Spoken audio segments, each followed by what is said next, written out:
Wolfpack Nation. By the fourth block or box here on this video, you can see we have an awesome special guest for you guys today. It's none other than, I think we can call him at this point, NC State legend, EMEKA EMEZIE, joining the pod. EMEKA, we appreciate you greatly. I know Wolfpack Nation appreciates you greatly, but thanks for coming on with us, man. Yeah, thank you guys for having me. I appreciate it. Yeah, no, it's our pleasure. We this is one that we kind of had marked here for the last week or so as we were trying to get you on, and man, I'm really excited about it. So let's just jump in.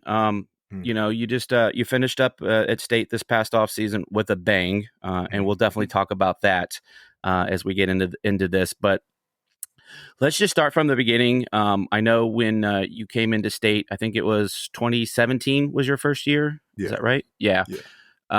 You had a bunch of offers from, different Power 5 groups, a couple from the Big 12. You had one from the SEC and then, a bunch from the ACC, with that being State.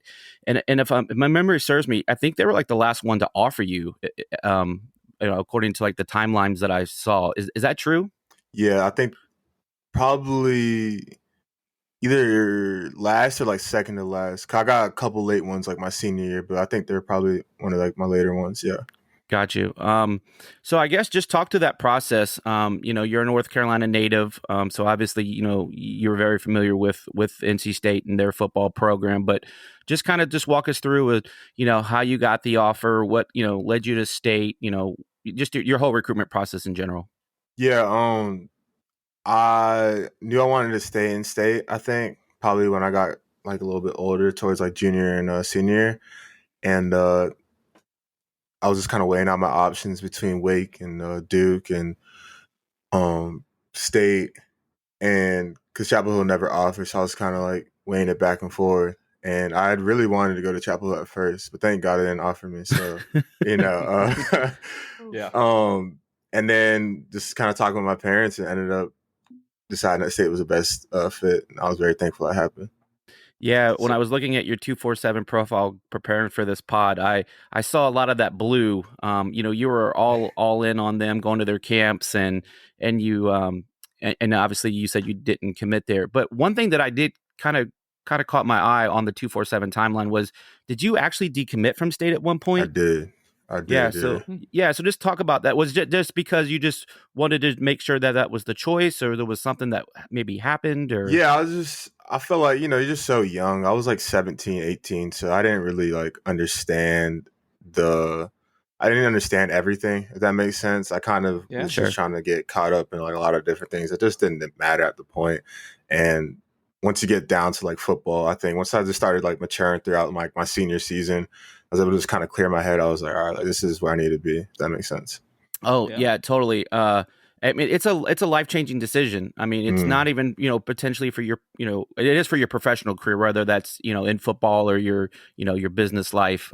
So it's a big daunting thing, and it's culture too. I mean, you're going from high school where, it's a different mindset and mentality to like, I mean, let's be real. College is not professional, but it darn near is, with as much training and time you spend. Yeah. So once you got on campus, just kind of talk about your freshman year. I know you appeared in, I think it was 9 games, your freshman year. But just kind of just walk us through, the change and from playing high school ball into college. Yeah, that transition is very tough. I think, one of the tougher things is how hot it is, like, and the time that we practice. And then on top of that, like having all the pads, I don't know. It's just like felt like it was hotter in college. I don't know, for whatever reason, you have all these pads on and stuff. But I think the consistencies of practices and the intensity, like the consistent intensity of practices, as hot as it is like really like something you got to adjust as like a freshman, because you don't practice hard at all in high school. Like you practice maybe like 50%, and coming into college, it's a game like basically every single day. And I think just getting your body adjusted to that, which I kind of started to understand. If I really wanted to play my first year, I was like, I have to take this very seriously. I can't, go around that. Yeah. So once you go ahead, Michael, you got something? Well, I was just going to say, we talked to Mike Glenn a few weeks ago, and he was kind of saying something similar, that the actual difference in level of like football and intensity was bigger for him from high school to college than from college to the NFL. The biggest difference for him for college to the NFL was the business aspect. But as far as like strictly football wise, the jump from high school to college was harder for him. Right. Yeah, I just think it's more of a grind. You know, typically high school you're only playing like maybe 10, 11 games. And you know, you get the extra 1 to 2 games. Now, granted, if you make states and, you know, there's some games there, you know, in the playoffs, but I just think the overall intensity, like kind of to your point, Emeka, is it's just ramped up, you know, Exactly. 3-4-fold. But when you got to state, and how was the adjustment for you for like the training being in Coach Thunder's program? Because I mean, I'm sure that in itself was a culture shock from, you know, the way you trained in high school to college. I think, yeah, like there were so many culture shocks for me personally, because I grew up in Waxhaw Marvin. So having the dynamic of the team that I had, the demographic that we had, and then coming to state where you see guys like Pratt and Bradley Chubb and you see Kelvin, it's like, you know, our linebackers used to be like 5'6", and now I have this like 6'3" freak of like Jermaine Pratt coming at me. It's like getting adjusted to that and understanding like the culture of the team was like a shock in itself. And then, like you said, the training aspect of it is just so intense. Everything is so detailed with Coach Thunder, which is why that like makes him great, because he's so detailed and disciplined about everything. And I think as you like adjust and if you just like listen to him and do what he says and kind of like get on that path, like there's only like right or wrong. I think once I was able to get on that path, okay, I'm going to be disciplined, I'm going to be detailed, I'm going to show up 10 minutes early, then everything gets easier for you once you make that adjustment. Yeah, I think you just brought up a good point. Everything is detailed and outlined for you, right? Like it's like it's so I was in the military for 10 years. So they basically tell you where to be, when to be there. To your point, you're not there. If you're on time, you're late. You know, everyone's heard that saying. Exactly. But the same thing, right? It's very regimented and structured. And then, by the way, you still have to go to class. Like, like it's not just about playing ball. So you know, I'm sure that was a big thing. But just talking about your freshman year a little bit, what was, I guess, your most memorable moment? Like, was it your first catch running through the tunnel for the first time at Carter Finley? Like, what's the one thing that really stands out to you in that freshman year? I think obviously that Wake Forest game, it was a blessing for me. I didn't want to bring that up. No, it's all right. I'm not gonna like, you know, I'm like thinking about it the other day. I was 18 when I played that game, which is like insane. Yeah. And I'm just thinking about it, like that game's very memorable, because I scored my first touchdown that game too. You did. And and you scored your second, by the way. Yeah. I thought I was about to get it, and like in your head too, while I'm going in, I make a great move. I'm like about to score, like I'm about to like win this game. Like I'm like, you know, I'm like, yeah, let's go. I'm literally thinking that in my head as we're like about to score, and then whatever happens, like I think, yeah, it was just, that was very memorable because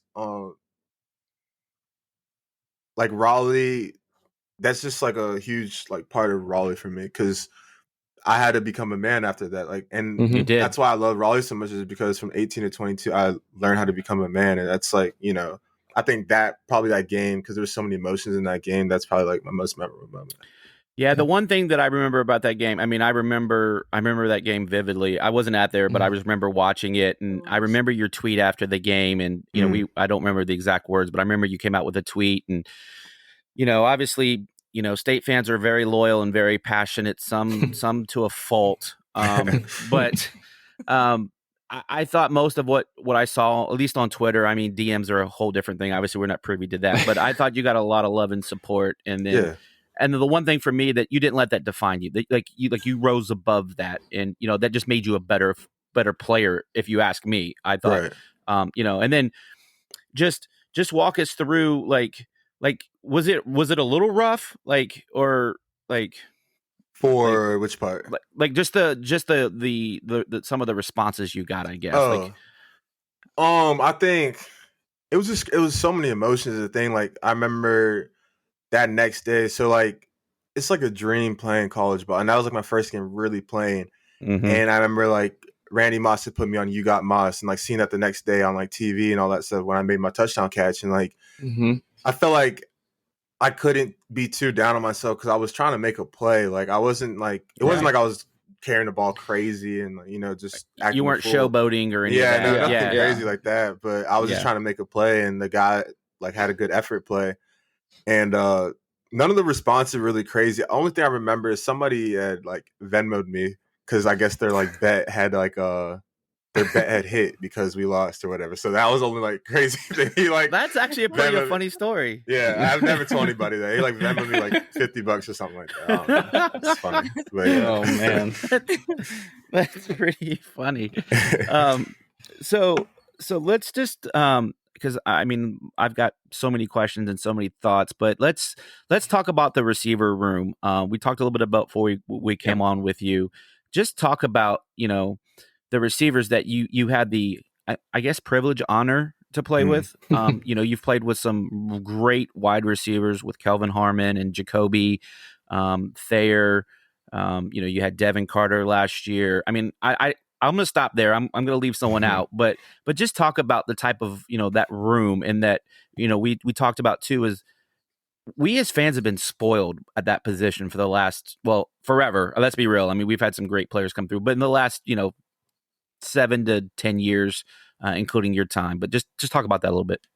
I think it starts with the coach though. It started with Coach McDonald, and I'm so thankful for him. At the time, it's like it was so rough. It was such like a tough like thing to do playing for him at the time. But like now I look back, I think him like probably more than anybody I've met in that room, just because that's the person you spend the most time with as like when you're in college as your position coach, and he taught me more about life than I think a lot of people have, and that's what I'm very thankful for from him. But that room too was so competitive, and I think it started with Kelvin and Steph. They were just so competitive with each other, and I just wanted to get in on that. Like I was like, I have to play. Like I have to, after that first year too, I was like, I have to play the second year. Like I have to find a way to start.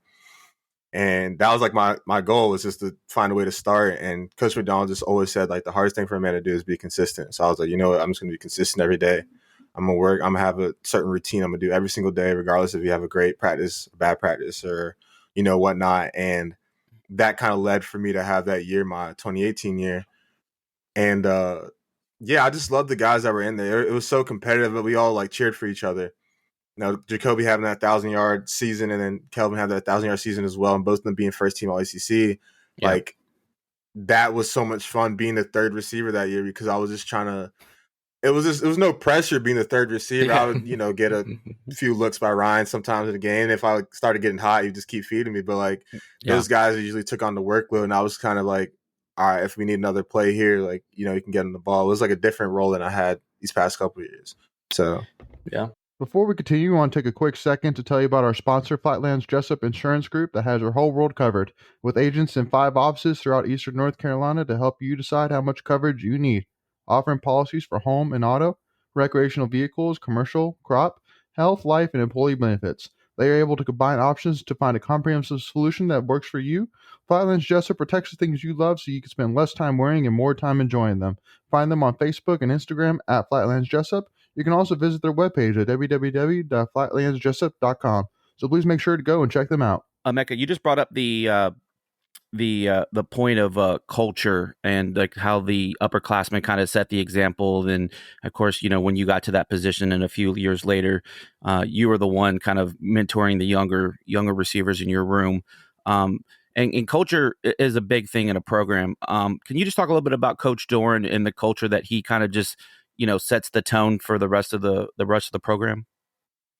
Yeah, I think that's a great job by Coach Doran, like you said, having his like rules and set and his culture set, and then I think Coach Thunder having his culture set as well. Just everything being on brand, and everybody's kind of on brand, and having that standard for everybody. It just lets you like set the tone, if that makes sense. Like it's something we stand by. If you don't have anything you stand by, then it's just going to be tough to, especially play college football.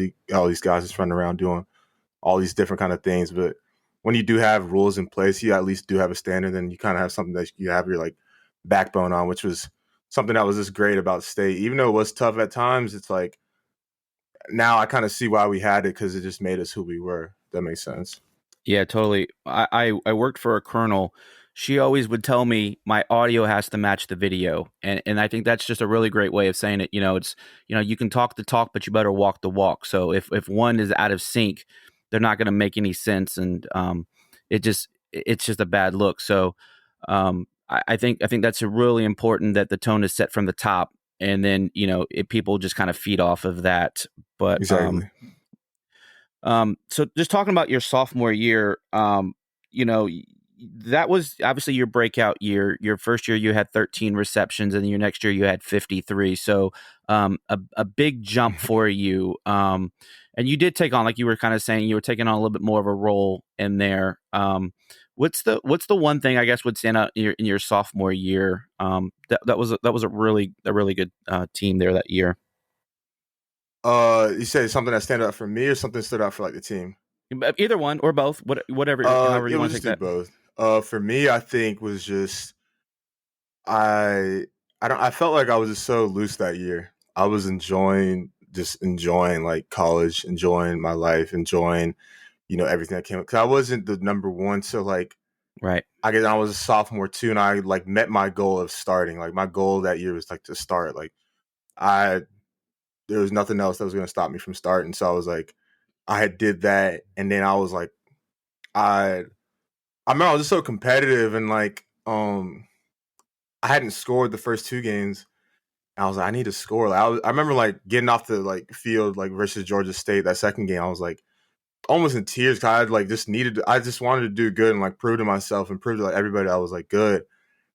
And I ended up scoring that game versus Marshall, the next game. Then that next game after that, I had the Virginia game, which I don't know, like I was in the zone. Like that game, I was just in the zone. I don't know what happened, but everything they were throwing at me was just being caught. That first half, I remember like very vividly. And I just made a couple of crazy catches, and I was like, okay, this is like who I want to be. And I feel like that year just for me stood out, was just like being like free and just kind of like flowing and just not really like having any stress. And then for the team, I just felt like it was a fun year. Yeah, it was just a fun year for the team. Like we just went out we were like 5-0 at one point. We played at Clemson. Yep. We were like 14th ranked, and I don't remember what they were exactly, but it was just a fun year. I felt like I just was able to like really enjoy football and college ball, if that makes sense. Yeah. For me, like the one thing that for me that stands out about your time at State was just the reliability, if you will. We especially your senior and super senior year, if you needed to play, you knew where the ball was going. It was going to that number back there, number 86. And with that being said, your time, you're top 5 in a lot of receiving categories, and number 1 in, is it yards? Receptions. That's what it is. Receptions. Thanks. Mm-hmm. Just is there a particular number? I mean, you had 229 catches for almost 2,900 yards in your time at State. Is there a number or a stat that really kind of just pops at you? Go like, wow, I can't believe I accomplished that. The 14 catches versus Clemson is something that's always gonna have a great place in my heart, just because the amount of every time I like see that game, every time I think about that game, I get a little bit emotional, just because of how much that meant for the students, how much that meant for our staff, how much that meant for the fans, how much that meant for like us. And I just remember that like week. If we can talk about that for a little bit, like I just I like remember just like talking with Thayer, and I just remember like vividly with Thayer, I was like, we're gonna win. Like there's no if and buts about it. If anybody was telling me anything negative that week, I was like, y'all don't even come my way. I'm Mr. Positive this week. Like we are going to win. God. It's gonna happen. I don't want to hear anything else. And I just remember that 3:30 game. Like we don't get those a lot in the Carter, and that energy, right. I remember coming out to like seeing the stands and coming back from halftime, the stands are still like filled out, like that energy. And then the whole game, everybody's there. And I remember vividly, like just that OT and just looking at the Carter Finley and looking at like where we like lift weights and stuff like that. I'm just like, thinking to ourselves like we're really about to do this, and it was an electric moment, and that number kind of sticks out for me because I love that game so much, like that 3:30 game and everything about like that game was just so much fun to me. Yeah, let's stay on that game a little bit, and I mean I'll talk about some personal experiences for me on that game. I have a buddy who lives out in Oregon. He works for a company that's not Adidas, so we'll let you figure that out. But he flew his whole family out, and I had him at my tailgate. I had 55 people at my tailgate for that game. I mean, it was just, everyone, so just taking it from a fan perspective, like we were jacked, ready to go at 9-10 o'clock when we get out to the parking lot. Like we were behind, like we don't have those conversations like you guys do in the weight rooms or on the practice field, but at the tailgate we're like, today's our day. Like there was nothing that was going to stop us. Y'all tailgate. Me and Hannah get the student gate right when the gates open. We're just sitting on the asphalt waiting for the water change. We're sitting there for a good 5 hours before the gates even open. So we were ready. We were extremely ready for that game. It was just a different it was just a different buzz in the air, if you will. And that game, and we'll talk about this from your perspective. And I have some more stories here about that game. Like, Chris misses that field goal, and everyone's like, "Oh, here we go again with Clemson and the field goal," and everyone was like, "No, we got you, bro. Like this game is different. Like nothing changed. You guys didn't waver one bit at all." Mm-hmm. Yeah, and that's what it goes to. Like I said before, that's that positivity. If you want positivity, our leaders are such great leaders. Grant and Isaiah are such great leaders because they just feed positivity. There's no negativity. And like I feel like that week, especially if you want to beat a team like that, there can't be any negativity. You can't be one guy's here. Like the whole team has to be there. Even it's the stands, the fans, everybody has to be there. Like it doesn't matter what happens. That's right. So when he did miss the kick, I remember like looking up in the Murphy, just looking at missing that kick. I'm like, all right, like we're good. Like we got your back. And Chris is the best kicker at NC State has ever had. You know what I mean? It's like, it's just gonna happen. Like you're gonna mess up, and we have to have your back, and which we did. And Thayer makes a touchdown catch in OT, and then Devin Carter makes an insane unbelievable catch. Insane play. Insane. And then the defense holds up their end of the bargain, right? So again, it's a complete team effort. So let's talk about what happened after that. Everyone rushes the field, and and I know you have no idea that this happened, but you and I actually have a picture on the field after that game, and that's like one of, and I have it, and I was like, I know you don't know this happened. Yeah, because I mean, how many pictures you take? Probably 1,000. It's insane. Yeah, yeah, but just talk to me about like, because that was like obviously before Carolina, and we'll definitely talk about that moment, but like that was your first moment of our fans rushing the field. Just talk about that feeling with seeing all that red just collapse from the stands onto the field. Yeah, it was crazy because I'm like, I look at the ball, it's incomplete. I'm like, okay, we did this. Like, I'm trying to run towards the fans. I was about to like jump into I don't know what I was about to do. I was just about to like, I don't know, celebrate with everybody. But then I see them start running at me. So I'm like, oh, like, this is not, like, y'all are coming out to the field. Like, this is actually happening. And I didn't expect, I don't know. I just wasn't thinking, like, they were going to rush it. I don't know. I just wasn't even, like.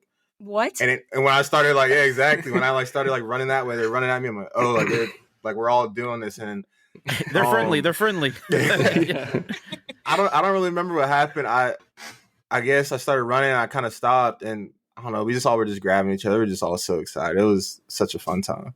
Yeah. I talked, before we, got started with the pod, like, again, I didn't go to state, I joined the military right out of high school. And so I never had a quote unquote college moment. And my 60-year-old dad was standing next to me, and, and we looked at each other and we're like, we got to go. And then, so my dad jumped on the field. And 60-year-old man jumping on the field. And those walls are not short. Especially the Carter's walls are like 10 feet. They're insane. And we'll talk about that too, because we have another story.